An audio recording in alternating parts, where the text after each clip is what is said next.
Akala ko, isa lang itong ordinaryong gabi sa aming beer shift. Mabini. Ngunit sa isang iglap, binasag ng isang pamilyar na sigaw ang katahimikan, at kasunod nito, ang malutong na tunog ng isang sampal na yumanig hindi lang sa manipis na pader ng bahay namin, kundi sa buong pagkatao ko. Hindi ko na napigilan ang sarili ko. Madalas na ganito. Sa loob ng halos 2 buwan mula nang may bagong lumipat sa katapat na bahay na nirerentahan, isang malaki at magarang bahay na hindi bumabagay sa simpleng kalye namin, gabi-gabi na lang ay may drama. Noong una, mga tawanan lang at malalakas na tugtog. Pero nitong mga huling linggo, napalitan na iyon ng mga sigawan, iyakan, at mga tunog ng nababasag na gamit. At laging iisa ang ugat ng gulo, ang lalaking may-ari ng itim na SUV na laging nakaparada sa tapat.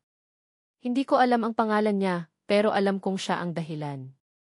Mayaman, gwapo siguro sa paningin ng iba, pero para sa akin, isa siyang aroganting nilalang na akala mo kung sino. Palagi siyang may kasamang magandang babae, na sa tantiya ko ay girlfriend niya. At ang babaeng iyon ang palaging umiiyak. Hindi ko na kaya, Eugene. Sawang-sawa na ako sayo. Narinig ko na naman ang sigaw ng babae. Eugene. Sa wakas, nalaman ko na rin ang pangalan ng demonyo. Tumigil ka na nga, Isabella. Huwag kang gumawa ng eksena, sagot ng boses ng lalaki, iritado at walang bakas ng pag-aalala. Kasunod noon ang tunog ng sampal. Doon na napuno ang salop. Para akong sinilihan sa kinaupuan ko. Ang tatay na nanonood ng TV sa sala ay napatingin sa akin. Grace, anak, huwag mo nang pansinin. Away mag-asawa yan o magjowa. Ganyan talaga. Tay, hindi po tama yon. Naririnig niyo ba? Sinaktan niya yung babae nang gagalaiting sabi ko. Sa pamilya namin, sagrado ang pagtrato ng maayos sa isang babae. Si tatay, kahit kailan, hindi pinagbuhatan ng kamay si nanay. Kaya para sa akin, ang pananakit sa isang babae ang pinakamalaking kasalanan ng isang lalaki. Hayaan mo na sila. Baka lalo ka lang mapaaway, babala ni tatay. Pero hindi na nakinig ang mga paa ko. Suot ang luma kong t-shirt at shorts na pambahay, at ang gamit kong tsinelas, lumabas ako ng bahay. Hindi ko alam kung anong sasabihin ko o gagawin. Ang alam ko lang, kailangan kong ipagtanggol ang babaeng nasa loob. Ang tapang ko ay nagmumula sa galit na nag-aalab sa dibdib ko. Dire-diretso akong naglakad papunta sa gate ng malaking bahay. Walang katok-katok, walang itao po, kinalampag ko ang bakal na gate ng buong lakas. Hoy! Buksan niyo to. Walang hiya ka. Ang mga ilaw sa ilang kapitbahay ay nagsimulang bumukas. Ang mga usisero't usisera nagsisimula ng maglabasan. Mas lalo lang akong ginanahan. Mabuti na to para mapahiya siya sa buong barangay. Ilang sandali pa, bumukas ang pinto ng bahay. Lumabas ang lalaki. Si Eugene. Sa ilalim ng madilaw na ilaw ng poste, mas malinaw ko siyang nakita. Matangkad, balingkinitan pero matipuno ang katawan, nakasuot lang ng simpleng itim na V-neck shirt at gray na sweatpants. Magulo ang buhok niya, at sa mukha niya, mababasa ang pagod at inis. Kung hindi lang siya halimaw, aaminin kong may itsura siya. Pero ngayon, ang nakikita ko lang ay isang abusadong mayabang. Binuksan niya ang maliit na pinto sa gate at hinarap ako. What the hell is your problem? Sino ka ba? Tanong niya, ang boses ay mababa pero may diin. Halatang nagtitimpi. Ako. Ako ang problema, sarkastiko kong tanong, itinuro ang bahay nila. Ikaw ang may problema. Anong karapatan mong saktan ang girlfriend mo? Dahil ba may pera ka, akala mo pag-aari mo na siya? Mga lalaking katulad mo ang sumisira sa mundo. Kumunot ang noo niya, isang halo ng gulat at pagkalito ang gumuhit sa mukha niya. Ano bang pinagsasabi mo? Girlfriend. Sinong sinasaktan? Huwag ka nang magmaang-maangan, sigaw ko. Rinig na rinig ko ang sigaw niya. Ang iyak niya. At ang sampal mo. Kung wala kang respeto sa kanya, ako, ibibigay ko ang respeto na nararapat sa kanya. Tinitigan niya ako ng mariin, mula ulo hanggang paa, na para bang sinusuri niya kung anong klaseng nilalang ang nasa harap niya. Isang ngisi ang biglang sumilay sa mga labi niya, isang ngising mapang-asar. Wow!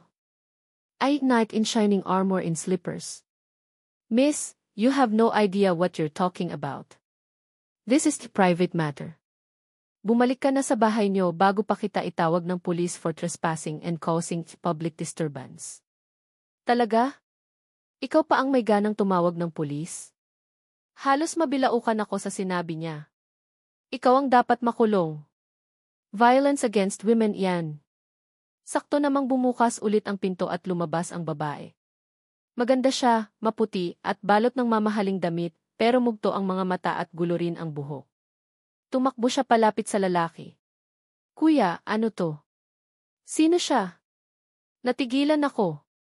Kuya. Para akong binuhusan ng malamig na tubig. Ang buong teorya ko, ang buong galit ko, ay biglang nag-umpisang gumuho. Napatingin ako sa babae, tapos sa lalaki. Magkahawig nga sila. Ang hugis ng mata, ang tangos ng ilong. Wala, Bella. Isang kapitbahay na gustong maging superhero, sagot ng lalaki, hindi inaalis ang tingin sa akin.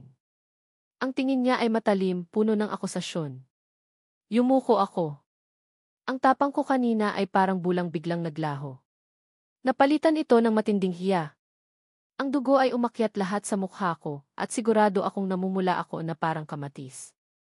Narinig ko ang bulungan ng mga kapitbahay. Ang mga tingin nila ay nakatutok na sa akin. Ako na ngayon ang sentro ng kahihiyan. Ay. Nagsimula akong umatras. Wala akong masabi. Anong sasabihin ko? Sorry, akala ko kasi sinusuntok mo girlfriend mo, kapatid mo lang pala. Parang mas lalo lang akong magmumukhang tanga. Ano? Nasaan na yung tapang mo kanina? Tanong ni Eugene, ang boses ay puno ng pang-uyam. Dahil lang nalaman mong kapatid ko siya, okay na lahat. You came here, making accusations, shouting at my gate, disturbing the entire neighborhood for what? Dahil sa maling akala mo? Bawat salita niya ay parang isang suntok sa sikmura. Tama siya. Lahat ng ginawa ko ay base sa isang malaking pagkakamali. Hinusgahan ko siya nang hindi ko alam ang buong kwento. Pasensya na, yun lang ang nagawa kong ibulong, halos hindi na marinig. Nanginginig ang mga tuhod ko. Gusto ko na lang magpalamon sa lupa. Tinalikuran ko sila at nagmamadaling naglakad pabalik sa bahay. Hindi ko na nilingon pa ang mga kapitbahay. Rinig na rinig ko ang tawa ni Eugene, isang tawang mapakla at puno ng tagumpay. Pagpasok ko sa bahay, sinalubong ako ng tingin ni tatay. Walang sinabi, pero alam ko ang ibig sabihin ng mga mata niya. Sinabi ko na sayo. Dumiretso ako sa kwarto ko at isinara ang pinto. Humiga ako sa kama at itinakip ang unan sa mukha ko. Gusto kong sumigaw sa hiya at inis. Inis sa sarili ko. Bakit ba kasi ako nangingialam? Bakit ang bilis kong humusga? Nakatulugan ko na yata ang pag-iisip. Nagising na lang ako sa kalusko sa labas. Madaling araw na. Sumilip ako sa bintana, sa siwang ng kortina. Ang mga ilaw sa kabilang bahay ay patay na, maliban sa isa sa may sala. Tahimik na ang paligid. Pero ang itim na TV naroon pa rin. At sa tabi nito, nakatayo si Eugene. Nakasandal siya sa kotse, may hawak na sigarilyo at nakatingala sa langit. Pero pagkatapos ng ilang sandali, ibinaba niya ang kanyang tingin. At sa ilalim ng malamlam na liwanag ng buwan, nakita kong nakatingin siya, hindi sa kung saan, kundi diretso sa bintana ko. Para siyang estatwa, hindi gumagalaw, ang mga mata ay nakatitig sa direksyon ko na para bang alam niyang nandoon ako, nagmamasid. Isang kaba ang biglang gumapang sa dibdib ko. Hindi ito kaba dahil sa takot. Iba ito. Isang pakiramdam na hindi ko maintindihan. Sa isang saglit, sa gitna ng katahimikan ng gabi, alam kong hindi pa tapos ang lahat. Ito pa lang ang simula. Lumipas ang ilang araw, ngunit ang kahihiyan ng gabing iyon ay parang sariwa pa rin. Bawat paglabas ko ng bahay para bumili ng suka sa tindahan ni Aling Nena, pakiramdam ko lahat ng mata ay nakatuon sa akin, may kasamang ngisi at bulungan. Si Grace, ang aning-aning na superhero, siguradong iyon na ang bagong bansag sa akin. Kaya naman, kung hindi lang talaga kailangan, nagkukulong na lang ako sa bahay, tinatapos ang mga order na bordadong panyo na siyang maliit naming pinagkakakitaan. Sinubukan kong iwasan ang anumang bakas ng lalaking iyon. Kapag naririnig ko ang ugong ng kanyang itim na isi, mabilis pa sa 4:00 akong papasok sa loob. Kapag nasasalubong ko ang kapatid niyang si Isabella sa daan, Yumuyuko ako at nagpapanggap na may tinitingnan sa cellphone ko. Ang pamilya nila ang naging dahilan kung bakit ang paborito kong tambayan, ang upuan sa aming munting terasa, ay pansamantala kong tinalikuran. Isang hapon, habang naglalakad ako pauwi galing sa palengke, dala-dala ang isang bayong ng gulay, napatigil ako sa tapat ng tindahan ni Aling Nena. May ilang kapitbahay na nagkukumpulan doon, tutok na tutok sa maliit at lumang TV na laging nakabukas sa isang news channel. Nako, grabe talaga yung mga Delmarco, ano? Bilyon-bilyon ang pinag-aawayan, sabi ni Maritz, ang numero unong tsismosa sa aming barangay. Kaya nga. At itong bunsong anak, si Eugene, tinalikuran daw ang lahat. Sayang, gwapo pa naman, sagot ng isa pa. Eugene Delmarco. Parang may kung anong malamig na bagay ang gumapang sa aking likuran. Dahan-dahan akong lumingon sa G. At doon, sa isang business news segment, nakita ko siya. Hindi ang Eugene na naka-sweatpants at may magulong buhok. Ang Eugene sa CC ay nakasuot ng isang mamahaling suit, maayos ang buhok, at may matalim na tingin na parabang kayang-kaya niyang bilhin ang buong mundo. Sa ilalim ng kanyang litrato ay ang pangalan, Eugene Zita Marco, Here TDD Zita Marco Empire. Nabitawan ko ang bayong na hawak ko. Nagkalat sa sementadong daan ang mga kamatis, sibuyas at ampalaya. Ngunit wala akong pakialam. Nanlalaki ang mga mata ko, nakatitig sa screen. Bilyonaryo. Hindi lang mayaman. Bilyonaryo. Ang lalaking kinalampag ko ng gate, ang lalaking sinigaw-sigawan ko at inakusahan ng kung ano-ano, ay isa sa mga pinakamayamang tao sa buong Pilipinas. Ang lalaking kapitbahay ko lang ay isang Delmarco. Biglang nag-iba ang kulay ng lahat. Ang galit ko ay napalitan ng isang mas malalim at mas masakit na emosyon, pakiramdam na pinaglaruan. Isang matinding kirot ng pagkatalo. Kaya pala ganito na lang ang pagtawa niya sa akin. Para sa isang tulad niya, ano nga ba ako? Isang langgam lang, isang hamak na tagabagay. Mabini na nagtangkang kumalaban sa isang Diyos. Ang buong barangay namin, para sa kanya, ay siguro isang malaking exposure trip lamang. Isang lugar kung saan siya pwedeng magtago o magliwaliw, malayo sa mundo niyang puno ng ginto at kasinungalingan. Pinulot ko ang mga gulay na nagkalat, nanginginig ang mga kamay. Hindi dahil sa takot, kundi dahil sa pinaghalong galit at hiya. Selos. Aaminin ko, may selos. Hindi selos sa kung sinumang babae, kundi selos sa mundo niya. Isang selos na nag-uugat sa katotohanan kahit anong gawin ko, hindi kami kailanman magiging magkapantay. Pag-uwi ko sa bahay, padabog kong ibinagsak ang bayong sa lamesa. O, anong nangyari sa'yo? Mukha kang nakakita ng multo, puna ni nanay. Yung kapitbahay natin. Nagsimula ako, pero hindi ko matuloy. Paano ko sasabihin? Pero tila alam na ni nanay. Ngumiti siya ng malungkot. Ang mga Delmarco. Matagal nang usap-usapan iyan sa palengke, anak. Hindi ko na lang sinasabi sa'yo dahil alam kong mainit ang dugo mo sa kanila. Bakit hindi niyo sinabi, Nay, ang nanginginig kong tanong? May bahid ng panunumbat sa boses ko. Pakiramdam ko, pinagtulungan nila akong lahat na magmukhang tanga. Umupo si nanay sa tapat ko, ang mga palad niya ay marahang humaplos sa braso ko. Para ano, anak? Para lalo kang mag-init. Alam mo naman ang sarili mo, mabilis kang magsalita kapag galit ka. Baka kung ano pa ang masabi mo sa tao. Mas mabuti nang hindi mo alam. Isa pa, hindi naman natin sila ka-level. Iba ang mundo nila, iba ang mundo natin. Ang huling mga salita ni nanay ang tumagos ng malalim sa dibdib ko. Iba ang mundo nila, iba ang mundo natin. Iyon ang pinakamasakit na katotohanan. Kaya pala ganoon na lang ang tawa niya noong gabing iyon. Ang buong eksena, para sa kanya, ay siguro isang nakakatawang palabas lang. Isang hamak na taga-baryo na sumusubok makipagtalo sa isang prinsipe.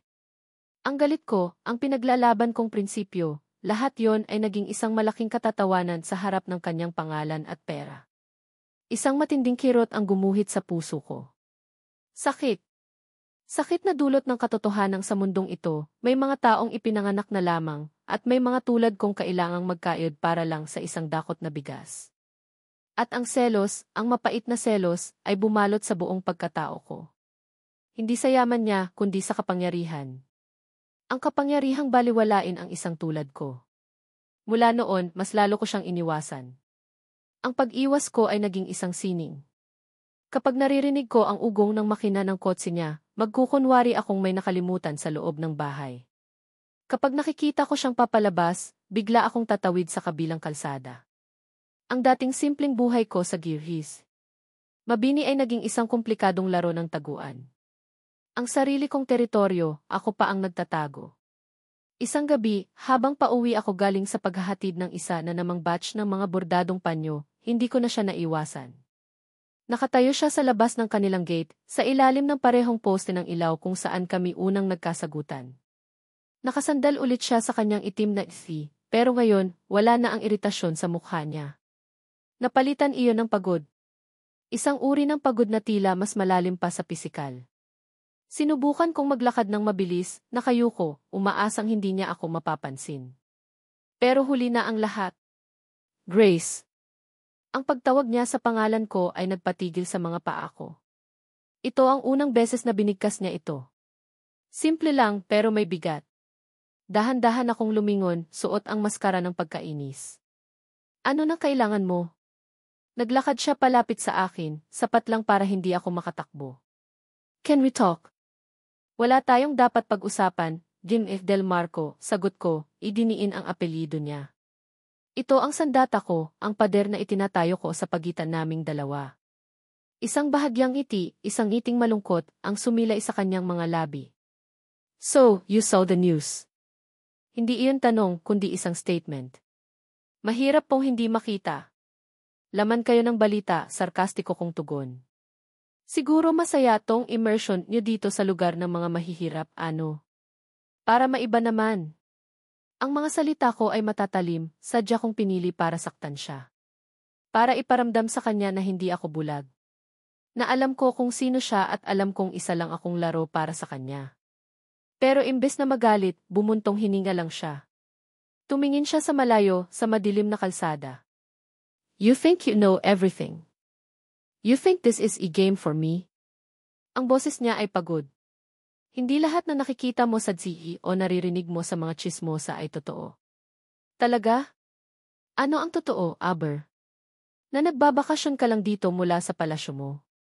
Tumingin siya sa akin ng diretsyo, at sa isang saglit, nakita ko ang isang bagay sa mga mata niya na hindi ko pa nakikita dati. Sakit. Ang parehong sakit na naramdaman ko, pero mas malalim, mas komplikado. Umalis ako sa amin, Grace, mahina niyang sabi, na para bang isang sikreto na sa akin niya lang sinasabi. Tinalikuran ko ang lahat ng iyon. Ang pera, ang pangalan, ang gulo. Kaya kung ang tingin mo sa akin ay isang bilyonaryong naglalaro-laro lang, nagkakamali ka na naman. Ang salitang kina naman ay parang sampal. Isang paalala ng una kong pagkakamali.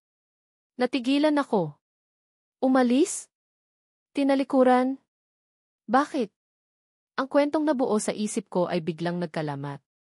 Ang imahe ng isang aruganteng prinsipe ay biglang nilabuan ng isang anino ng kalungkutan. Ngunit ang pride ko, ang matigas kong pride, ay hindi basta-basta susuko. At dapat maniwala ako sa'yo, taas noo kong sabi, kahit sa loob-loob ko ay naguguluhan na ako. Baka isa lang yan sa mga drama ng pamilya niyo para lalo kayong pag-usapan. Hindi na siya sumagot. Tinitigan niya lang ako, at sa titig na iyon, pakiramdam ko'y nabasa niya ang lahat ng pagdududa at pagkalito sa loob ko. Mag-iingat ka sa pag-uwi, yun na lang ang sinabi niya bago tumalikod at pumasok sa kanilang gate. Iniwan akong nakatayo doon, gulong-gulo ang isip at puso. Pagpasok ko sa kwarto, ang mga salita niya ay umalinggaw sa isip ko. Tinalikuran ko ang lahat ng iyon. Ang sakit sa mga mata niya. Ang pagod sa boses niya. Hindi iyon umaarte. Pakiramdam ko, totoo iyon. Pero bakit? Anong klaseng tao ang tatalikod sa bilyon-bilyong piso? Ang selos na naramdaman ko kanina ay nagbago ng anyo. Naging isang nakakalitong awa. Ang sakit ay naging pag-usisa. Nahati ang isip ko. Ang isang bahagi ay sumisigaw na isa itong bitag, isang paraan para makuha ang simpatsya ko. Ngunit ang isa pang bahagi, ang isang maliit at traidor na bahagi, ay gustong malaman ang katotohanan. Kinabukasan, maaga akong pumunta sa maliit na pwesto namin sa gilid ng palengke para ibenta ang mga natitirang bordadong panyo. Kailangan namin ng pambili ng gamot ni nanay. Ngunit matamlay ang bentahan. Halos tanghali na at iilan pa lang ang nabibili. Ang pag-aalala ay nagsimula ng kumain sa aking pag-asa. Bigla, isang pamilyar na itim na dsgu ang huminto sa tapat ng kalsada. Napahinto ang lahat. Bumukas ang pinto at bumaba si Eugene, nakasuot ng simpleng polo shirt at maong. Lahat ng mata sa palengke ay napako sa kanya. Naglakad siya papalapit sa pwesto ko, hindi pinapansin ang mga bulungan at titig ng mga tao. Huminto siya sa harap ng maliit kong mesa. Hindi siya nagsalita. Tiningnan niya lang ang mga panyong nakalatag. Pakiramdam ko, huminto ang pag-ikot ng mundo. Magkano lahat yan? Tanong niya, ang boses ay kalmado at direkta. Natulala ako. Iho.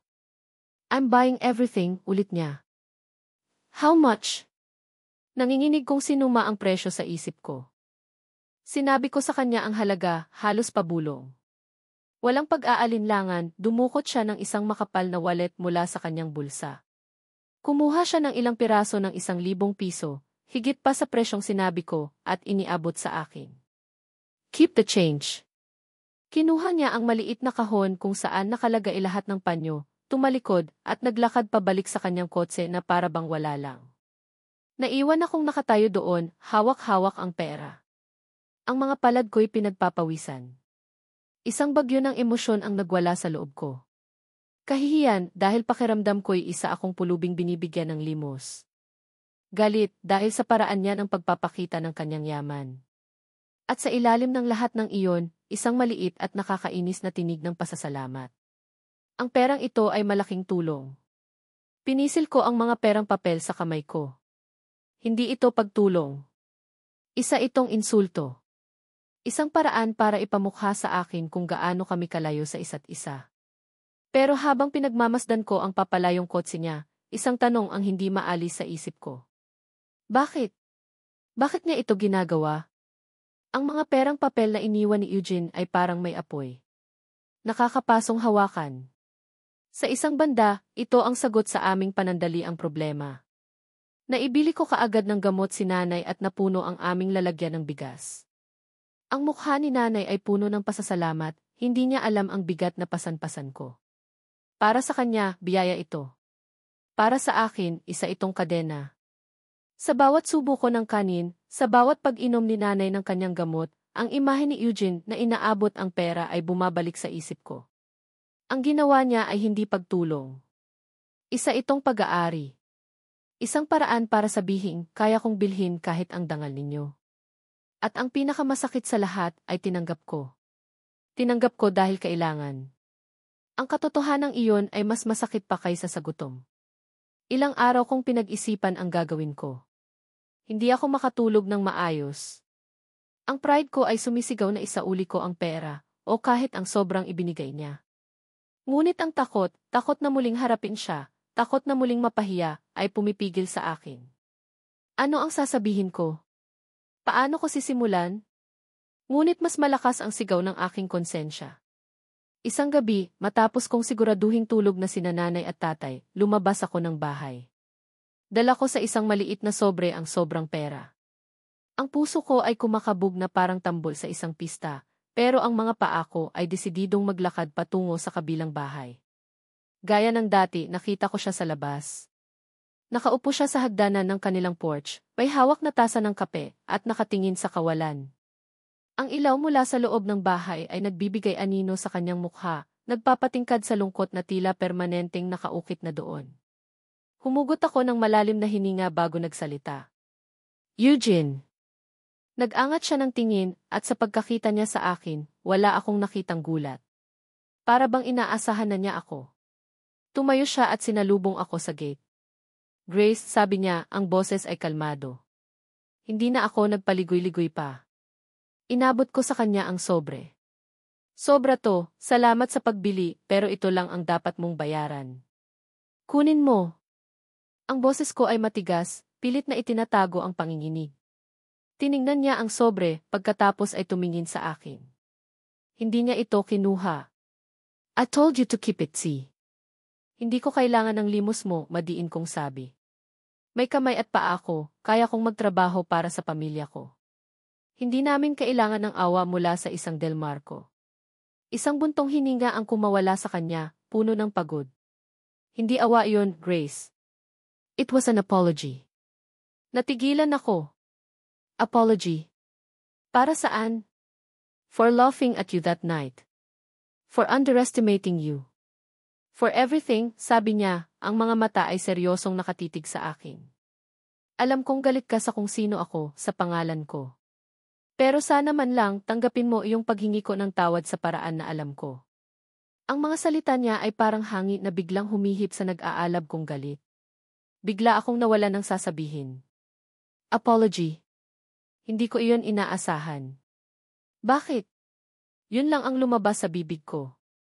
Bakit ka nandito? Bakit mo tinalikuran ang lahat? Walang taong nasa tamang pag-iisip na tatalikod sa bilyon-bilyong piso.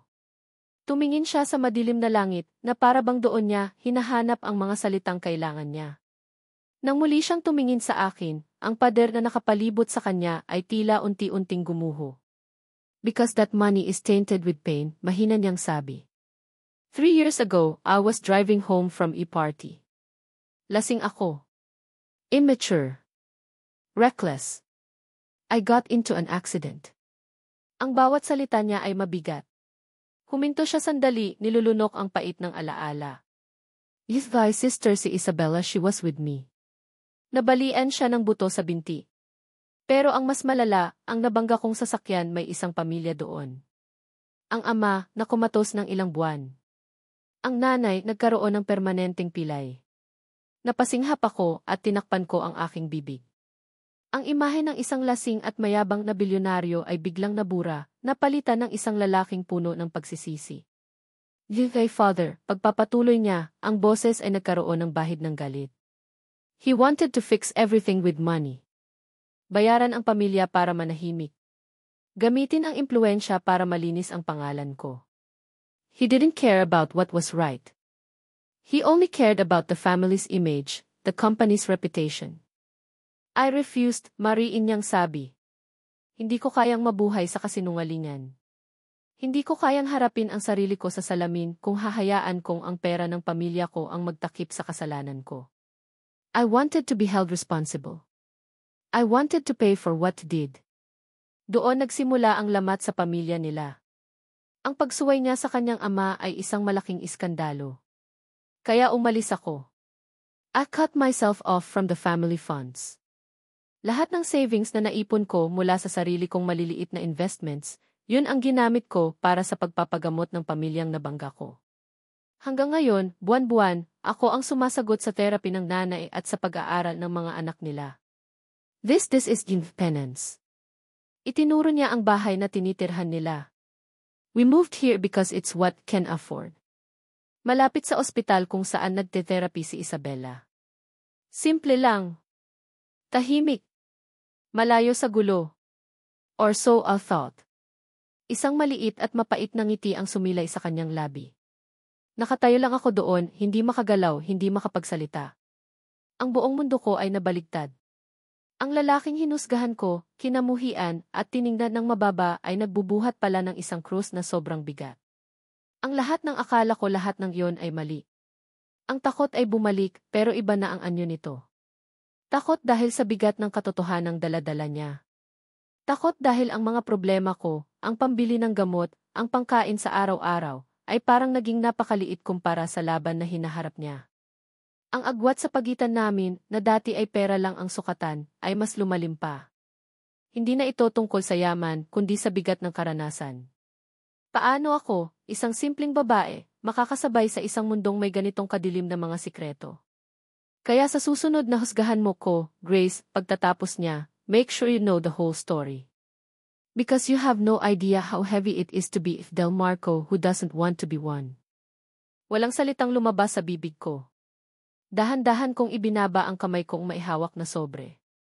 Ang pride ko ay natunaw, napalitan ng isang emosyon na hindi ko pa naramdaman para sa kanya, pag-unawa. At kasama nito, isang nakakabinging takot na baka nahuhulog na ako sa isang bangin na wala akong kasiguraduhan kung maisasalo. Kailangan ko nang umuwi, yun lang ang nasabi ko, ang boses ko ay halos hangin na lang.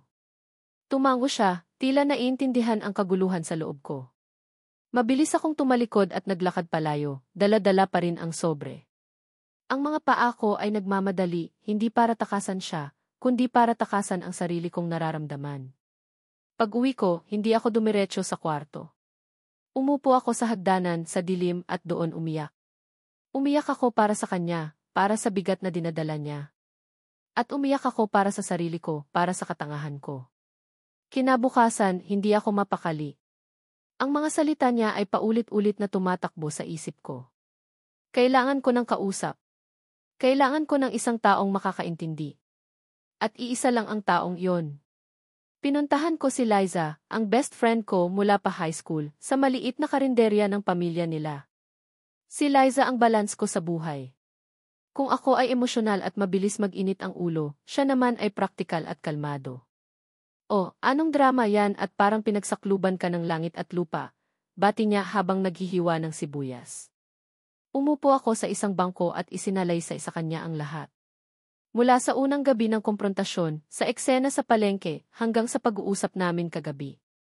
Nakikinig lang siya, paminsan-minsan ay tumatango. Nang matapos ako, nagpunas siya ng kamay sa kanyang apron at umupo sa tapat ko. So, ang kontrabida sa telenovela mo ay bida pala na may tragic past. Liza naman, seryoso ako, inis kong sabi. Tumawa siya ng mahina. Seryoso rin ako, Grace. Di mas maganda. Ang problema mo, akala mo lahat ng mayaman, masama. Akala mo lahat ng mahirap, santo. Hindi ganon ang buhay. Mayaman o mahirap, lahat tayo may dalang krus. Yung sa kanya lang, mas mabigat at mas mahal ang bayad. Pero ang gulo, di ba? Ang layo ng mundo namin sa isa't isa, sabi ko, hinahanap ang kumpirmasyon sa mga takot ko. Lahat naman ng bagay sa mundo, magulo sa simula, sagot niya, habang binabalatan ang bawang. Ang tanong, Grace, hindi kung gaano kalaki ang problema niya o kung gaano kayo kalayo sa isa't isa. Ang tanong ay ito, matapos mong malaman ang lahat ng yan, anong nararamdaman mo para sa kanya? Ang tanong niya ay parang isang matulis na sibat na tumusok diretso sa puso ko. Natigilan ako. Ano nga ba? Ang galit, nawala na. Ang selos, napalitan ng awa at respeto. Ang takot, naroon pa rin. Pero sa ilalim ng lahat ng iyon, may isang bagong usbong na damdamin. Isang bagay na mainit at nakakakaba. Pag-asa. Pag-asang baka sa kabila ng lahat ng pagkakaiba, ng lahat ng sakit at gulo, may isang bagay na pwedeng mamuo. Isang pag-asang nakakatakot, pero kasabay nito ay hindi ko mapigilang panghawakan. Tumingin ako kay Liza, at sa unang pagkakataon sa loob ng maraming araw, isang maliit na ngiti ang sumilay sa aking mga labi. Hindi ko pa alam ang sagot. Hindi ko pa alam kung saan ito pupunta. Pero sa tulong ng kaibigan ko, at sa katotohanang isiniwalat ni Eugene, isang bagay ang sigurado, hindi na ako titingin sa kanya sa parehong paraan. Ang pader sa pagitan namin ay nagsimula ng gumuho, at ang takot sa aking puso ay unti-unti nang nababahira ng pag-asa. Mula ng gabing iyon ng pag-amin, isang hindi nakikitang kasunduan ang nabuo sa pagitan namin ni Eugene. Wala nang matatalim na salita, wala nang sarkastikong mga tugon. Ang namagitan sa amin ay isang magalang na katahimikan, isang pag-unawa na hindi na kailangan pang bigkasin. Ang galit ko ay napalitan ng respeto, ang pag-iwas ay naging maingat na pagbati.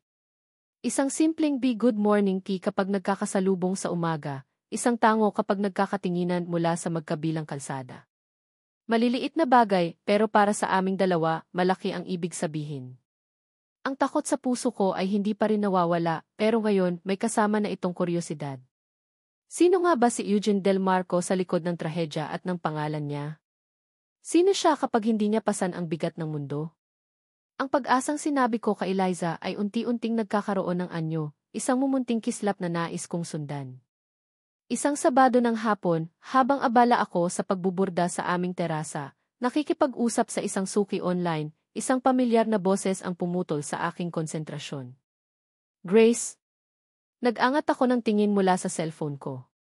Nakatayo sa tapat ng aming bakod si Eugene, suot ang isang simpleng puting t-shirt at shorts. May dala siyang 2 baso ng palamig, namumuo ang hamog sa labas dahil sa lamig. Pampalamig, sabi niya, na para bang nabasa ang tanong sa aking isipan. Itinaas niya ang isang baso na mailamang sagot gulaman. Nakita ko sa kanto. Mukhang masarap. Naalala kita. Ang huling dalawang salita, naalala kita, ay nagdulot ng isang kakaibang pagyanig sa dibdib ko. Isang mainit na kuryenteng gumapang mula sa tiyan ko pataas sa aking mga pisngi.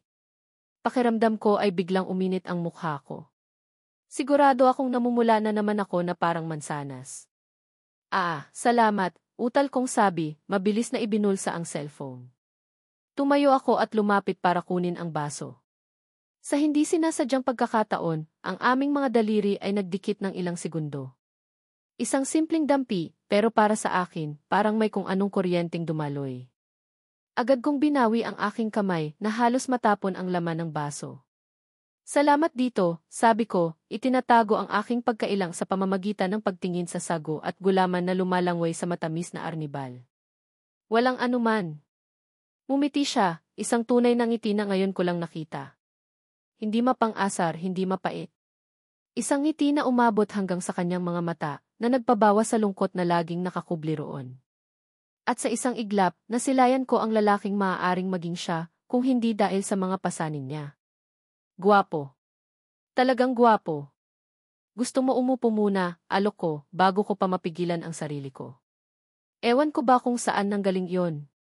Siguro sa hiya na tanggap na lang ako ng tanggap, o siguro dahil sa isang parte ng puso ko na ayaw pang matapos ang sandaling ito. Tumango siya at pumasok sa aming maliit na gate. Umupo siya sa kabilang silyang yantok sa terasa, inilapag ang kanyang baso sa maliit na mesa. Sa unang pagkakataon, ang taong mula sa kabilang mundo ay nasa loob na ng aming teritoryo. Ang distansya sa pagitan namin, na dati isang malawak na kalsada, ay biglang umikli sa isang maliit na mesa lang. Katahimikan. Isang komportableng katahimikan, habang pareho kaming humihigop sa aming mga palamig. Masarap nga, sabi niya, binabasag ang katahimikan. Tama ka. Napakunot ang noo ko. Paano mo nalamang? Narinig kitang sinasabi sa kausap mo sa telepono noon na paborito mo to, pag-amin niya, bahagyang nahihiya. Kay Aling Feli, di ba? Yung the best sa buong Mabini. Ang kilig na naramdaman ko kanina ay biglang lumakas. Hindi lang pala niya ako naalala, pinakinggan niya pala ako. Pinansin niya ang isang maliit na detalye tungkol sa akin.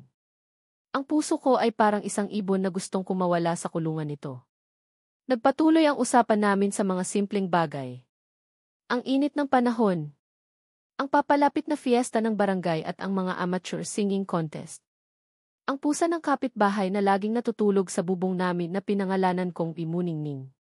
Sa bawat sagot niya, sa bawat tawa niya sa mga kwento ko, unti-unti kong nakikita ang tunay na Eugene. Mahilig pala siya sa mga aso, at may alaga siyang golden retriever na iniwan niya sa poder ng isang kaibigan. Paborito niya ang sinigang na baboy, lalo na yung maasim na maasim. Magaling siyang maggitara, natuturo siya sa lolo niya. Mga ordinaryong detalye na nagpapatunay na sa kabila ng kanyang apelyido, isa rin siyang ordinaryong tao na may mga pangarap at paborito. Ang kilig na naramdaman ko ay hindi na nawala. Nanatili ito, isang mainit at masayang pakiramdam sa aking dibdib. At sa bawat minuto ng aming pag-uusap, ang pag-asa sa puso ko ay lalong lumalago. Naging simula iyon ng marami pang hapon sa terasa. Minsan, siya ang pupunta dala ang kung anong merienda, turon, banana cue, minsan pa isang buong pizza na ikinagulat ni nanay. Minsan, ako naman ang mag-aalok ng kapeng barako na paborito ni tatay, o kaya'y bagong lutong puto. Naging normal na tanawin na sa aming mga kapitbahay ang makita kaming dalawa na nagtatawanan. Ang dating gianing-aning na superhero at ang mayabang na bilyonaryo ay naging Grace at Eugene na lang. Nalaman ko na ang dahilan ng madalas na sigawan nila ni Isabella ay dahil sa pagpipilit ng kapatid niyang bumalik na sila sa kanilang pamilya. Si Isabella, na nakakaramdam ng guilt sa nangyari, ay gustong ayusin ang lahat. Si Eugene naman ay matigas, naninindigan sa kanyang desisyon na panagutan ang lahat sa sarili niyang paraan. Isang araw, habang nag-uusap kami, isang malaking problema ang dumating sa pamilya namin. Isang sulat mula sa may-ari ng bahay na inuupahan namin. Ibebenta na raw ito. Binigyan kami ng 2 buwan para makahanap ng malilipatan. Gumuho ang mundo ni nanay at tatay. Saan kami pupulutin? Ang kakarampot naming ipon ay sapat lang para sa pang-araw-araw. Ang paghahanap ng bagong bahay, ang pagbabayad ng advance at deposit, ay isang suntok sa buwan. Pagbalik ni Eugene sa terasa dala ang 2 baso ng tubig, nakita niya ang panlulumo sa aking mukha. Anong problema? Tanong niya, ang boses ay puno ng pag-aalala. Bakit ganyan ang mukha mo? Ikinuwento ko sa kanya, ipinakita ang sulat. Habang nagsasalita ako, ang bigat sa dibdib ko ay parang bato. Ang pag-asa at kilig na naramdaman ko nitong mga nakaraang araw ay biglang nabura, napalitan ng pamilyar na pakiramdam ng kawalan ng pag-asa. Can help, agad niyang sabi. I have savings. Pwede ko kayong pahiramin ang pang-deposit. Huwag, mabilis kong putol sa kanya, ang boses ko ay biglang naging malamig. Ang pride ko, na panandali ang natulog, ay biglang nagising na parang isang halimaw. Huwag na huwag mong i-offer yan, Eugene. Ayokong magkaroon ng utang na loob sa'yo. Hindi ito utang na loob, Grace. Pagtulong ito, git niya, nalilito sa bigla kong pagbabago. Anong masama doon? Dahil hindi tayo pareho, sumbat ko, ang mga luha ay nagsisimula ng mamuo sa aking mga mata, dala ng frustrasyon. Para sa'yo, pera lang yan. Isang pitik lang. Pero para sa amin, para sa akin, utang iyan na babayaran hindi lang ng pera, kundi ng dangal. Ayokong isipin mo na kaya lang ako mabait sa'yo, kaya lang kita kinakausap, ay dahil may kailangan ako mula sa'yo. Nasaktan siya sa sinabi ko. Malinaw kong nakita ito sa kanyang mga mata, na para bang sinampal ko siya. You think so low of me? After all this time, akala mo ganun ang tingin ko sa'yo. Hindi ko alam, sigaw ko, ang frustrasyon at takot ay sumasabog na. Ang alam ko lang, magkaiba tayo ng mundo. At sa tuwing nakakalimutan ko iyon, laging may isang bagay na tulad nito na magpapaalala sa akin kung gaano tayo kalayo sa isa't isa. Tumayo ako at pumasok sa loob ng bahay, iniwan siyang mag-isa sa terasa, tulala at nasasaktan. Muli nagtayo ako ng pader sa pagitan namin. Pero sa pagkakataong ito, ako na mismo ang nasasaktan sa bawat ladrilyong inilalagay ko. Kinabukasan, hindi siya nagpakita. At sa susunod na araw, 1 linggo ang lumipas na wala akong narinig mula sa kanya. Ang terasa ay naging malungkot na lugar. Bawat tunog ng sasakyan sa labas, palihim akong umaasa na siya iyon. Bawat sulyap ko sa kabilang bahay, hinahanap ko siya. Ngunit wala. Ang sakit ng pag-aaway namin ay mas matindi pa kaysa sa problema namin sa bahay. Doon ko napagtanto, nasaktan ko siya ng husto. At sa proseso, mas nasaktan ko ang sarili ko. Isang gabi, habang tinutulungan ko si tatay na ayusin ang sirang gripo, may kumatok sa aming pinto. Ang puso ko ay biglang tumalon, umaasang siya iyon. Pero si Aling Nena pala, ang may-ari ng sari-sari store. Grace, nak, may nagpapabigay nito sa'yo, sabi niya, at iniabot sa akin ang isang brown envelope. Kanino po galing, tanong ko habang pinupunasan ang aking mga kamay. Ewan ko. Isang lalaking nakamotor na naka-helmet. Basta sabi, ibigay ko daw sa'yo. Urgent daw. Nang makaalis si Aling Nena, binuksan ko ang sobre. Sa loob, may ilang pirasong papel. Isang listahan ng mga bahay na pinapaupahan sa mga kalapit na barangay, may mga litrato, address, contact number at halaga ng upa. Lahat ay abot kaya, malinis tingnan at malapit sa mga sakayan. Sa ilalim ng huling listahan, may isang maliit na sulat, pamilyar ang sulat kamay. Grace, I respect your decision. Hindi pera ang solusyon sa lahat, natutunan ko na iyan sa masakit na paraan. Pero hindi rin masama ang tumanggap ng tulong. Hindi ito pera. Impormasyon lang at kaunting legwork. I hope this helps. Ese. Niyakap ko ang mga papel sa aking dibdib. Ang mga luha na pinigilan ko ng 1 linggo ay bumuhos na. Hindi niya ako sinukuan. Sa halip na gumamit ng pera, gumamit siya ng paraan at effort. Inalam niya kung ano ang kailangan ko nang hindi sinasagasaan ang pride ko. Nagmalasakit siya. Sa sandaling iyon, lahat ng takot, lahat ng pag-aalinlangan, lahat ng pader na itinayo ko ay gumuho. Wala na akong pakialam kung isa siyang Del Marco. Wala na akong pakialam kung magkaiba ang mundo namin. Ang alam ko lang, ang lalaking ito ay unti-unti nang nagiging mundo ko. Kinabukasan, maaga akong gumising. Pumunta ako sa palengke at pinili ang pinakasariwang mga sangkap. Nagluto ako ng paborito niyang sinigang na baboy, inasimang mabuti, gaya ng gusto niya. Inilagay ko ito sa isang malinis na lalagyan, at dala ang tapang na hinugot ko mula sa kanyang sulat, naglakad ako papunta sa kanilang bahay. Ako naman ang kumatok. Si Isabella ang nagbukas. Nang makita niya ako, isang malawak na ngiti ang sumilay sa kanyang labi. Grace. Tamang-tama, kanina pa iyon parang zombie. Pasok ka. Nasa likod bahay si kuya. Dahan-dahan akong naglakad papunta sa likod. Nakita ko siya doon, nakaupo sa isang silyang kahoy, naggigitara. Ang tugtog ay malungkot, pamilyar na sa love song. Nang maramdaman niya ang presensya ko, huminto siya at lumingon. Ang gulat ay malinaw na nakaguhit sa kanyang mukha. Dahan-dahan siyang tumayo, ang gitara ay halos mahulog mula sa kanyang mga kamay. Grace, sabi niya, ang boses ay maihalong pag-aalangan at pag-asa. Hindi ako nagsalita. Naglakad ako palapit sa kanya at iniabot ang lalagyan ng pagkain. Sinigang na baboy, sabi ko, ang boses ko ay mahina pero matatag. Paborito mo, di ba? Tiningnan niya ang lalagyan pagkatapos ay tumingin sa akin. Ang mga mata niya ay naghahanap ng sagot, puno ng mga tanong na hindi masabi. Salamat sa listahan, pagpapatuloy ko. Nakatulong ng malaki. Itinaas ko ang aking tingin at sinalubong ang mga mata niya. At sorry. Sorry sa mga sinabi ko. Mali ako. Natakot lang ako. Ang mga salita ay lumabas ng walang hirap dahil lahat ng iyon ay totoo. Ang pag-amin sa sarili kong kahinaan sa harap niya ay hindi na nakakahiya. Sa halip, ito ay nakakagaan ng loob. Isang maliit na ngiti ang unti-unting sumilay sa kanyang mga labi. Kinuha niya ang lalagyan mula sa aking mga kamay. Apology accepted, sabi niya, ang boses ay malambing. Pero sa isang kondisyon. Ano iyon? Samahan mo akong kumain ito. At samahan mo akong tingnan yung mga bahay sa listahan mo. Tutal, baka kailangan mo ng tagabuhat. Ngumiti siya ng mas malawak at ang kilig at pag-asa ay muling bumalik, mas malakas pa kaysa dati. Ang mga sumunod na linggo ay parang isang panaginip. Ang pagitan na dating puno ng pader at pagdududa ay naging isang tulay na unti-unti naming tinatawid araw-araw. Ang terasa namin ay naging saksi sa aming unang opisyal na date, kumain ng sinigang na luto ko at nagkukwentuhan hanggang sa lamunin kami ng dilim. Naging tagabuhat ko nga siya at higit pa roon.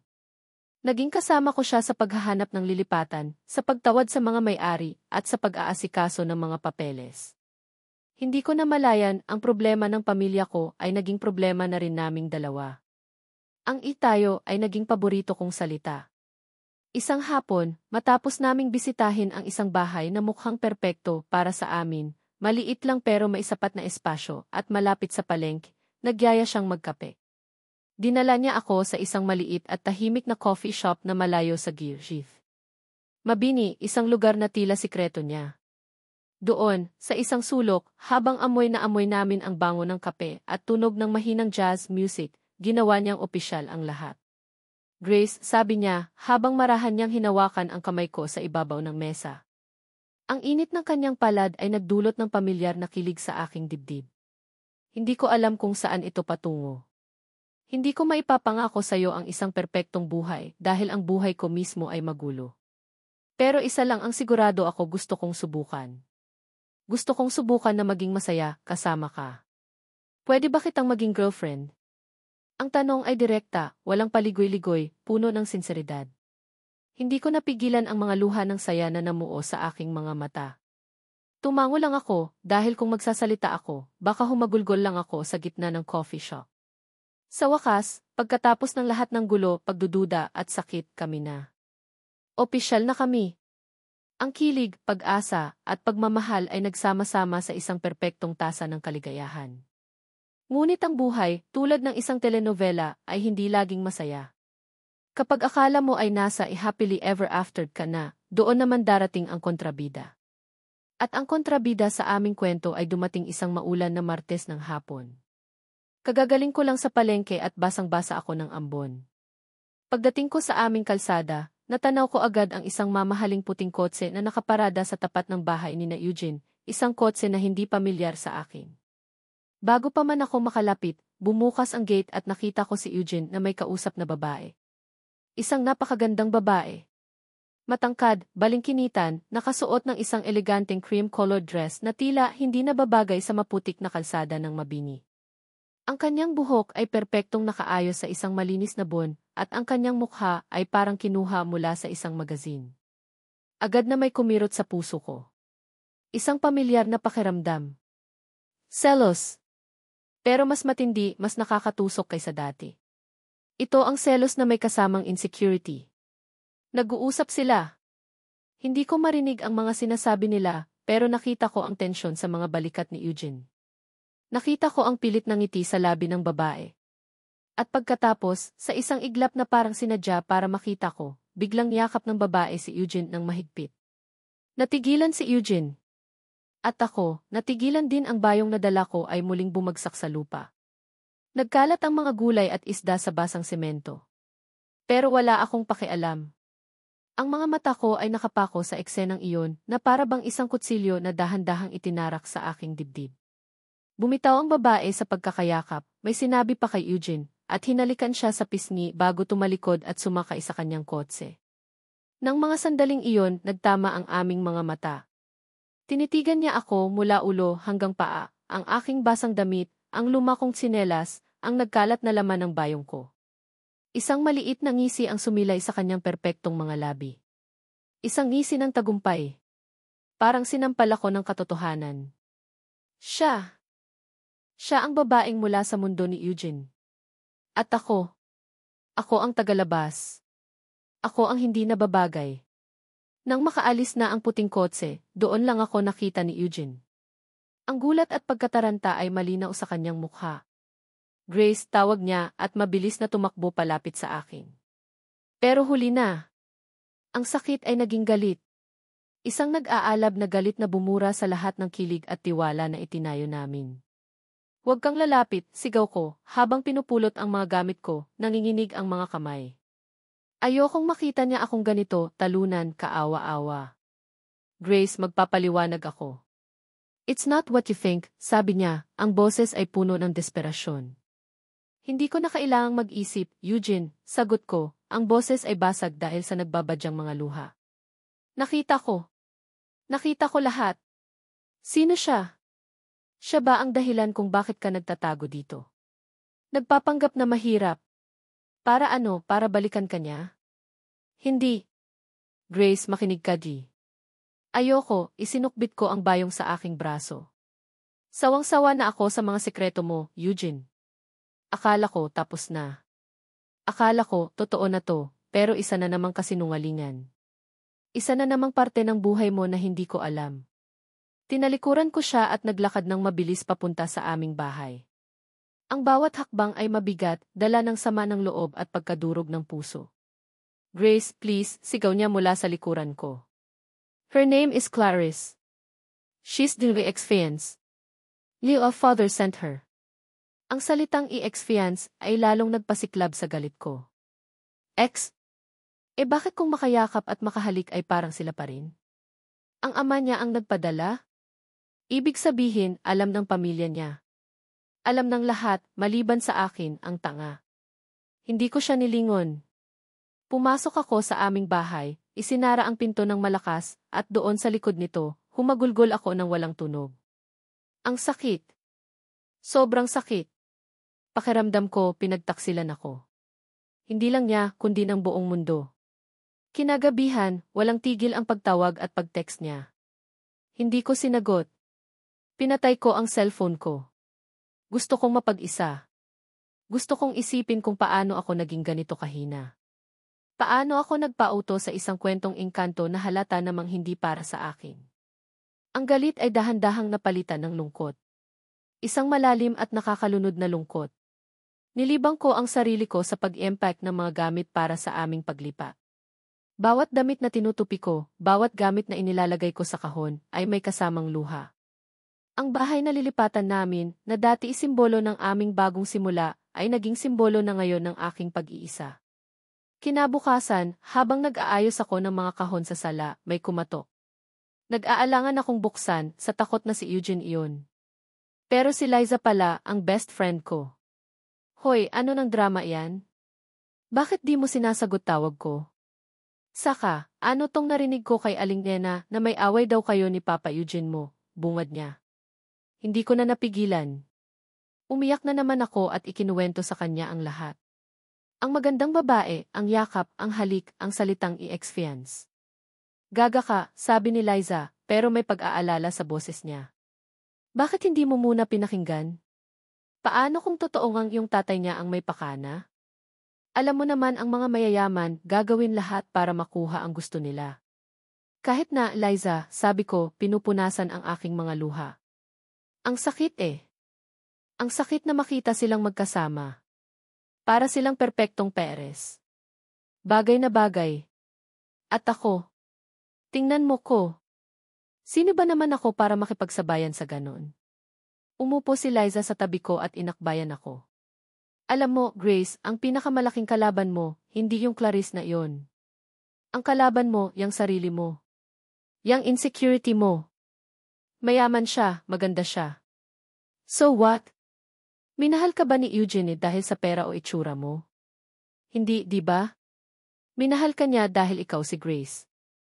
Ang babaeng palaban na kinalampag ang gate niya.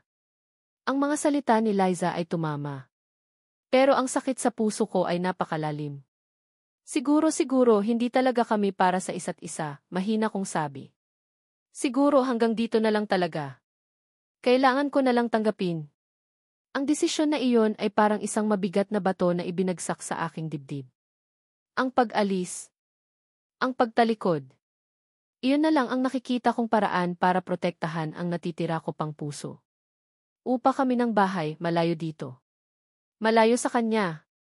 At doon, susubukan kong buuin muli ang sarili ko, mag-isa. Ang pag-ibig na nagbigay sa akin ng pinakamatamis na kilig ay siya ring nagdulot ng pinakamasakit na kabiguan. Ang araw ng aming paglipat ay dumating kasabay ng isang makulimlim na kalangitan, isang perpektong salamin ng bigat sa aking dibdib. Ang mga kahon na naglalaman ng aming mga ari-arian, ang buong buhay namin, ay nakasalansan na sa labas, naghihintay sa pagdating ng maliit na jeep na aming inarkila. Ang mga kapitbahay ay naglalabasan, ang iba'y nag-aalok ng tulong, ang iba'y nakikichismis lang. Si nanay at tatay ay abala sa pakikipag-usap, may halong lungkot at pananabik sa kanilang mga mukha. Ako lang ang tila isang multo, gumagalaw ng walang emosyon, sinusunod lang ang mga utos ng isip pero ang puso ay naiwan sa kung saang lugar. Sa bawat kahon na binubuhat ko, ang alaala niya ay bumabalik. Dito sa salas kami unang nagtawanan ng malakas. Sa kusinang ito ko inihanda ang sinigang na nagpabagsak sa mga pader namin. At sa terasang iyon nagsimula at gumuho ang lahat. Buo na ang desisyon ko. Ito na ang tamang gawin. Ang pag-alis ay isang uri ng operasyon, masakit, pero kailangan para tanggalin ang kanser ng sakit at pag-asa bago pa man ito kainin ang buong pagkatao ko. Nang halos maisakay na ang lahat ng gamit, isang pamilyar na itim na tzgu ang huminto sa dulo ng aming kalsada. Bumukas ang pinto at bumaba si Eugene. Mukha siyang pagod. Magulo ang buhok, lukot ang damit, at may maitim na bilog sa ilalim ng kanyang mga mata. Halatang hindi siya natulog. Ang puso ko ay biglang kumabog ng mabilis. Isang parte ko ang gustong tumakbo at magtago sa loob ng jeep.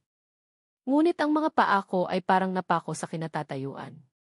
Naglakad siya palapit, hindi pinapansin ang mga matang nakasunod sa bawat galaw niya. Huminto siya sa harap ko, sapat lang ang layo para magkaroon kami ng espasyo, pero sapat na rin ang lapit para maramdaman ko ang bigat ng kanyang presensya. Grace, sabi niya, ang boses ay paos at puno ng pagsusumamo. Huwag mong gawin to. Tumingin ako sa ibang direksyon. Wala akong ginagawa. Lilipat lang kami ng bahay. Matagal na itong plano. Ang boses ko ay malamig at walang kabuhay-buhay, isang depensang itinatayo ko para protektahan ang sarili ko. Alam mong hindi lang yan ang ibig kong sabihin, git niya. Lumapit pa siya ng isang hakbang. You're leaving because of me. Because of what you saw. Please, bigyan mo ako ng 5 minuto. Pakinggan mo ako. Kung pagkatapos noon, gusto mo pa ring umalis, hindi na kita pipigilan. Promise. Ang mga mata niya ay nakikiusap. Ang Eugene na mayabang at arugante na una kong nakilala ay ganap ng naglaho. Ang nasa harap ko ay isang lalaking nasasaktan, isang lalaking desperado. Napabuntong hininga ako. Ang mga mata ng mga kapitbahay ay parang mga laser na nakatutok sa amin. CJ, 5 minuto. Naglakad kami palayo ng kaunti, sa ilalim ng isang puno ng mangga, para kahit paano'y magkaroon ng kaunting privacy. Si Clarice, simula niya, ay parte ng nakaraan ko. Isang nakaraan na pilit kong tinatakasan. Arranged marriage yon, Grace. Isang business deal sa pagitan ng pamilya namin at ng pamilya niya. Hindi ko siya mahal. Kailanman, hindi ko siya minahal. Isa yun sa mga dahilan kung bakit ako umalis. Pinakinggan ko lang siya, hindi nagpapakita ng anumang reaksyon. Ang tatay ko ang nagpadala sa kanya rito, pagpapatuloy niya, may galit sa kanyang boses. It was the power play. Para ipamukha sa akin na kaya niya akong kontrolin. Para ipakita sa akin na ang mundong tinalikuran ko ay babalik at babalik pa rin para guluhin ako. He sent her to test me and to hurt you. Ang huling mga salita niya ang nagpatigil sa akin. To hurt me? May mga private investigator ang tatay ko, Grace. Alam niya ang lahat. Alam niyang may namamagitan sa atin. Alam niyang nagiging masaya na ako dito. At ayaw niya yon. Gusto niya akong bumalik sa dati, yung sunod-sunuran niyang anak na walang sariling desisyon. Ang pagpapadala niya kay Clarice ay isang mensahe, na ang isang tulad mo ay hindi nababagay sa isang Del Marco. Ang mga salita niya ay kumpirmasyon ng lahat ng aking kinatatakutan. Pero sa paraan ng pagkakasabi niya, hindi ito insulto. Isa itong paglalantad sa kabuktutan ng sarili niyang pamilya. Ang yakap, ang halik sa pisngi, lahat yun, palabas niya. Alam niyang nanonood ka, sabi niya, at hinawakan ang aking mga braso. Ang mga mata niya ay puno ng sakit. Pero kasalanan ko. Dapat sinabi ko sa iyo ang tungkol sa kanya. Dapat inihanda kita. Natakot ako, Grace. Natakot akong baka isipin mong masyadong magulo ang buhay ko, na baka matakot ka at iwanan mo ako. At yun pa rin ang nangyari. Ang kinatatakutan ko, nangyari pa rin dahil sa katangahan ko. Hindi kita pinagtaksilan, Grace, sabi niya, ang boses ay basag na. Ikaw ang unang taong nagparamdam sa akin na hindi ako ang mga pagkakamali ko. Ikaw ang nagturo sa akin na pwede palang maging masaya, kahit simple lang ang lahat. Huwag mo sanang hayaan na sila ang manalo. Huwag mong hayaan na ang tatay ko, si Clarice, o ang insecurity na nararamdaman mo ang sumira sa kung anong meron tayo. Ang mga luha ay sunod-sunod ng tumulo mula sa aking mga mata. Ang lahat ng galit at sakit ay unti-unting natutunaw, napapalitan ng pag-unawa at isang matinding kirot ng pagsisisi. Hinusgahan ko siya. Muli. Hinayaan kong lamunin ako ng sarili kong mga demonyo. Eugene T. Yun lang ang nasabi ko. Grace, anak. Aalis na tayo, sigaw ni tatay mula sa jeep. Ang tawag na iyon ay parang isang kampana na gumising sa amin. Napatingin kami sa jeep pagkatapos ay sa isa't isa. Ito na. Ang sandali ng pagpapasya. Kailangan ko nang umalis, sabi ko, pinupunasan ang aking mga luha. Ang pag-asa sa kanyang mga mata ay biglang namatay. Binitawan niya ang aking mga braso. Sige, sabi niya, ang boses ay puno ng pagkatalo. Mag-iingat ka. Tumalikod siya at naglakad palayo, ang mga balikat ay nakakuba sa bigat ng kabiguan. Bawat hakbang niya palayo ay parang isang sampal sa akin. Sumakay ako sa jeep. Umandar na ito. Habang papalayo kami sa Girgis. Mabini, sa bintana, natanaw ko siyang nakatayo pa rin sa ilalim ng puno ng mangga, mag-isa. Sa loob ng bago naming bahay, habang inaayos ko ang mga gamit sa aking bagong kwarto, ang mga salita ni Eugene at ni Liza ay umalingaw sa isip ko. Huwag mong hayaan na sila ang manalo. Ang kalaban mo, yang sarili mo. Ang bagong bahay na dapat ay simbolo ng bagong simula ay parang isang kulungan. Malamig. Walang buhay. Walang kulay. Dahil ang kulay ng buhay ko, ang init, ay naiwan ko sa Girgis. Mabini. Napaupo ako sa sahig, sa gitna ng mga kahon, at umiyak ng umiyak. Umiyak ako dahil sa katangahan ko. Umiyak ako dahil sa pride ko. Umiyak ako dahil sa takot ko na nagtulak sa akin na iwan ang pinakamagandang bagay na nangyari sa akin. Mali ako. Sobrang mali. Ang pag-ibig ay hindi pala pagtaka sa gulo. Ito pala ay pananatili at paglaban kahit gaano pa kagulo. Kinabukasan, gumawa ako ng isang desisyon. Kinuha ko ang cellphone ko at sa nanginginig na mga kamay, nag-type ako ng isang maikling mensahe. Pwede ba tayong mag-usap? Sa ating coffee shop. Ilang minuto lang, nag-reply siya. Kahit saan. Kahit kailan. Papunta na ako. Naligo ako at nag-ayos. Pinili ko ang pinakamaganda kong bestida. Pagsakay ko ng jeepney papunta sa coffee shop, ang puso ko ay puno ng kaba at pag-asa. Pagdating ko, nandoon na siya, nakaupo sa parehong mesa kung saan niya ako, unang tinanong kung pwede niya akong maging girlfriend. Nang makita niya ako, agad siyang tumayo. Umupo ako sa tapat niya. Inabot ko ang kanyang kamay sa ibabaw ng mesa. Ako dapat ang nagsusorry, Eugene, sabi ko, tinitingnan siya ng diretso sa mata. Sorry. Patawarin mo ko. Tama ka. Hinayaan kong talunin ako ng takot at ng pride ko. Natakot akong masaktan, pero sa pag-iwas ko, mas nasaktan ko lang ang sarili ko at ikaw. Hinawakan niya ng mahigpit ang aking kamay. Pareho tayong nagkamali, Grace. Ang importante, nandito tayo ngayon. Mahal kita, Eugene, sabi ko, ang mga salita ay malayang dumaloy mula sa aking puso. Mahal kita, kahit magulo ang buhay mo. Mahal kita, kahit magkaiba ang mundo natin. Dahil ang mundo ko ay ikaw. Mumiti siya, isang ngiting puno ng lunas at pagmamahal. Tumayo siya, lumuhod sa isang tuhod sa tabi ng aking upuan, sa harap ng lahat ng tao sa coffee shop. Grace D. Sabi niya, habang kinukuha ang dalawa kong kamay. Wala siyang sing-sing. Wala siyang inilabas na kahit ano. Tanging ang puso niya lang na nakalantad sa kanyang mga mata. Sa'yo ko lang naramdaman to, ang pakiramdam na umuwi. Ayoko nang maranasan ulit na mawala ka. Ayoko nang matulog sa gabi na iniisip kung nasaan ka. Gusto kong gumising araw-araw na ikaw ang katabi. Gusto kong harapin ang lahat ng gulo sa mundo basta kasama ka. Hindi ako handa, wala akong sing-sing, pero hindi ko na kayang maghintay pa. Grace, pakakasalan mo ba ako? Ang buong coffee shop ay natahimik. Ang lahat ng mata ay nasa amin. Pero sa mga sandaling iyon, kaming dalawa lang ang nag-i-exist. Ang mga luha ko ay muling bumagsak, pero ito na ang pinakamasasayang luha sa buong buhay ko. Sabi ko, ang boses ko ay nanginginig sa saya. Eugene, pakakasalan kita. Ang na binitawan ko sa gitna ng coffee shop ay naging simula ng isang mabilis ngunit makabuluhang paglalakbay. Walang malaking selebrasyon, walang mamahaling anunsyo sa dyaryo. Ang aming pag-ibigan ay nanatiling simple, isang sikretong para lang sa amin at sa mga taong tunay na nagmamahal sa amin. Ang unang hakbang ay ang pinakamahirap, ang pagharap sa aking mga magulang. Isang gabi, isinama ni Eugene ang sarili sa aming bagong, maliit na tahanan. Dala niya ay hindi bulaklak o tsokolate, kundi isang bayong ng paboritong prutas ni nanay at ang kanyang buong tapang.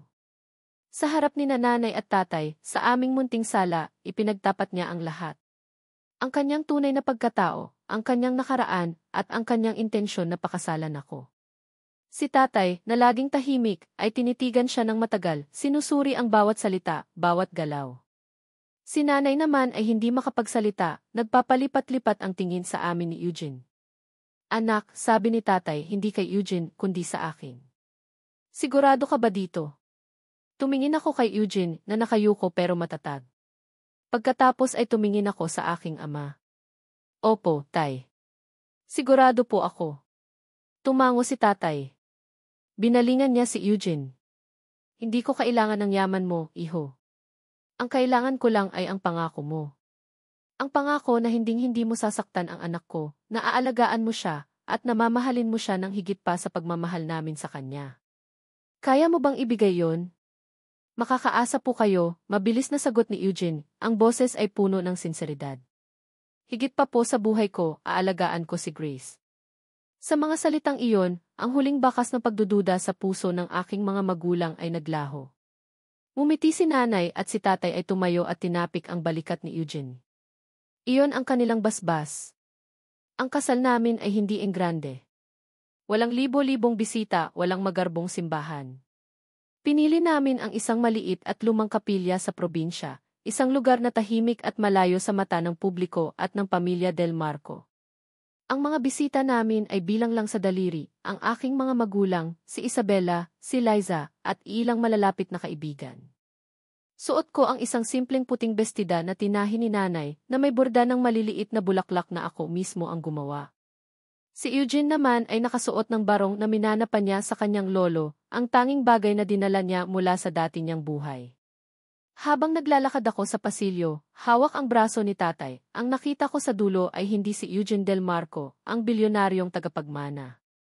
Ang nakita ko ay si Eugene, ang lalaking nagdala sa akin ng sagot gulaman, ang lalaking naghanap ng bahay para sa amin, ang lalaking lumuhod sa coffee shop, dala lang ang kanyang puso. Ang aking Eugene. Ang aking mundo. Sa harap ng altar, sa harap ng Diyos, ipinangako namin ang aming mga puso sa isa't isa. Ang aming mga do ay hindi lang mga salita, ito ay isang panunumpa na harapin ang anumang unos, anumang pagsubok, ng magkasama. Ang aming reception ay ginanap sa isang maliit na hardin sa likod ng kapilya. Isang simpleng salo-salo na puno ng tawanan, kantahan sa videoke, at masasarap na pagkaing Pinoy na niluto ni Nanay at Liza. Habang pinagmamasdan ko si Eugene na masayang nakikipag-asaran kay tatay, at si Isabella na nakikipagtawanan kay nanay, alam kong ito ang pamilyang pinangarap ko. Hindi ito tungkol sa dugo o apelyido. Tungkol ito sa pagtanggap, pag-aalaga, at pagmamahal na walang kondisyon. Nagsimula kaming muli sa isang maliit na apartment na malapit sa aming bagong bahay. Si Eugene ay nagsimulang magtrabaho sa isang maliit na tech startup, ginagamit ang kanyang talino sa paraang gusto niya, hindi sa paraang idinidikta ng iba. Ako naman ay ipinagpatuloy ang aking online business ng pagbuburda, na unti-unti nang lumalago. Ang buhay namin ay simple, minsan ay kapos, pero laging puno ng pagmamahal. Natutunan naming ang pag-ibig ay hindi isang destinasyon, kundi isang araw-araw na paglalakbay. May mga araw pa rin ang tampuhan, lalo na kapag pagod sa trabaho. May mga araw pa rin ang bahagyang selos, kapag may mga kliyenteng masyadong napapalapit. Ngunit natutunan na naming pag-usapan ang lahat. Natutunan na naming pakinggan ang isa't isa bago humusga. Ang aming mga pagkakamali sa nakaraan ang naging pundasyon ng aming mas matatag na samahan. Isang hapon, ilang buwan matapos ang aming kasal, habang nagkakape kami sa aming munting balkonahe, ipinakita niya sa akin ang isang balita sa kanyang cellphone. Ang Del Marco Empire ay nahaharap sa isang malaking kaso ng tax evasion. Ang kanyang ama ay iniimbestigahan. Ang buong pamilya ay nasa gitna ng isang malaking iskandalo.